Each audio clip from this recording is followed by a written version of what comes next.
இருக்கிறவராக இருக்கிற ஒரு மனிதருமாகிய இயேசுவின் நாமத்தில் உங்களை யாவருக்கும் என் அன்பின் வாழ்த்துக்கள்.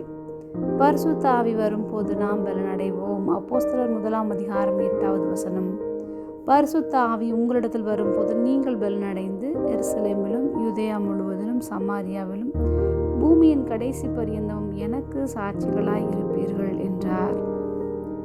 பிதா வாக்குத்தத்தம் பண்ணினதை இதோ நான் உங்களுக்கு அனுப்புகிறேன், நீங்களோ உன்னதத்திலிருந்து வரும் பலனால் தரிப்பிக்கப்படும் வரைக்கும் காத்திருங்கள் என்று சொன்னார்.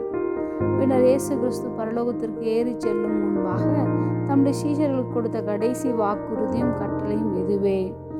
இயேசுவின் சீஷர்கள் சாதாரண மனிதர்களைப் போன்று பயந்த சுபாவம் கொண்டவர்களாக இருந்தார்கள். ஆனால் அப்படிப்பட்டவர்களை தான் உலகமெங்கும் சென்று சுவிசேஷத்தை அறிவிக்கும்படி தேவன் பயன்படுத்தினார். மனித பலத்தினால் செய்ய முடியாது, ஆனால் பரிசுத்த ஆவியானவரின் வல்லமையினால் எல்லாவற்றையும் செய்ய முடியும்.